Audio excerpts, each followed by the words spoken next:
Episode 10, My Daily Schedule. Hello and welcome to Listen to Stories.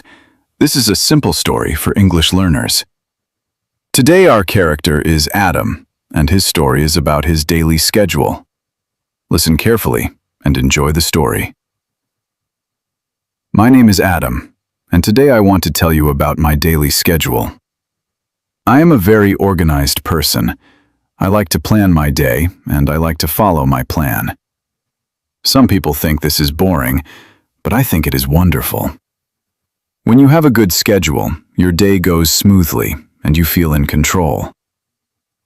My day starts at 6:30 every morning. My alarm rings, and I open my eyes.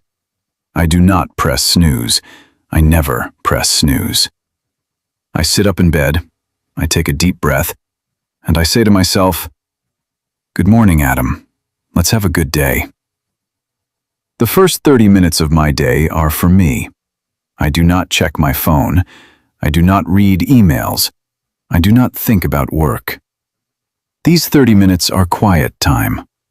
I wash my face, I brush my teeth, and I drink a big glass of water. Starting the day with water is very important for your body. At 7 o'clock, I make breakfast. I always eat the same breakfast from Monday to Friday.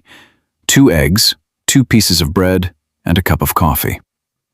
I know some people think this is boring, but for me, it saves time. I do not have to think about what to eat every morning. I just make my breakfast and eat it. While I eat my breakfast, I look at my schedule for the day.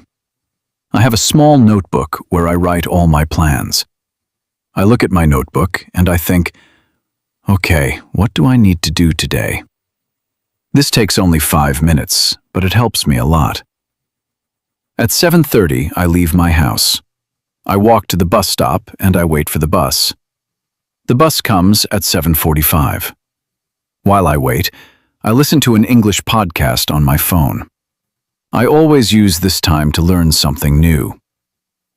At 8:15, I arrive at my office. I am always one of the first people to arrive. I like arriving early because the office is quiet. I make a cup of coffee and I sit at my desk. Then I write a list of everything I need to do today. I write the most important things at the top of the list, and I start with the most important thing first. From 8:30 to 10:30, I work without stopping. No phone, no social media, no talking. Just me and my work. These 2 hours are my most productive time of the day. I can do more work in these 2 hours than in the rest of the day. At 10:30, I take a short break. I stand up from my desk and I walk around the office for 5 minutes. I drink some water and I look out of the window. Then I go back to my desk and I continue working. At 1 o'clock, I stop for lunch. I always take exactly 1 hour for lunch. Sometimes I eat in the office. Sometimes I go to the small restaurant near the office with my colleague Sara. Today, I go with Sara. We eat soup and bread, and we talk about our morning. Lunch is a good time to relax and rest your mind. At 2 o'clock, I go back to my desk. The afternoon is usually slower than the morning. I answer emails, go to meetings, and finish smaller tasks. At 3:30, I take another short break. I make a cup of tea and I eat a small snack. Then I continue until 5 o'clock. At 5 o'clock exactly, I stop working. I close my computer and I put everything in my bag. I say goodbye to my colleagues and I leave the office. I never stay late if I can help it. My work time is for work, and my personal time is for me. On the bus home, I do something I enjoy. Sometimes I read a book. Sometimes I listen to music. Sometimes I just look out of the window and think. This is my time to switch off from work and switch on to my personal life. I arrive home at 5:45. The first thing I do when I get home is change my clothes.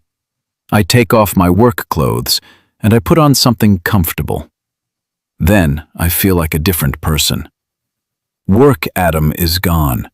Home Adam is here. From 6 o'clock to 7 o'clock, I exercise. I go for a walk or I do some exercises at home. Exercise is very important for my body and my mind. After a long day at a desk, my body needs to move. At 7 o'clock, I make dinner. I cook something simple but good. Maybe pasta, maybe rice with vegetables, maybe soup. I cook for 1 hour and I enjoy the process. Cooking is relaxing for me at the end of the day. At 8 o'clock, I eat my dinner. I sit at the table alone and I eat slowly. I do not watch TV while I eat. I just enjoy my food and think about my day. What went well today? What can I do better tomorrow? After dinner, I clean the kitchen and then I sit on my sofa. From 8:30 to 10 o'clock, this is my free time. I read a book, watch a program, or call a friend. Sometimes I write in my journal about my day. This is my favorite time of the day. No plans, no schedule, just me and what I enjoy. At 10 o'clock, I start to get ready for bed. I wash my face, brush my teeth, and put on my pajamas. Then I turn off all the lights in my house except for my bedroom lamp. I get into bed and I read for 30 minutes. Reading before sleep helps me relax and forget about the day. At 10:30, I close my book and I turn off the lamp. The room is dark and quiet. I close my eyes and I think about one good thing that happened today. Just one thing. Today it was the soup at lunch with Sara. It was delicious and we laughed a lot. That is a good thing. Then I close my eyes and I go to sleep. Tomorrow, the alarm will ring at 6:30 again, and I will start a new day with a new schedule. Some people think a schedule makes life boring, but I think a schedule makes life better. Because when you know what to do and when to do it, you feel calm and in control. And a calm life is a happy life. This is my daily schedule. Simple, organized, and I love every part of it. Thank you for listening to this story. I hope you enjoyed it today. Subscribe to Listen to Stories for more stories. See you in the next episode.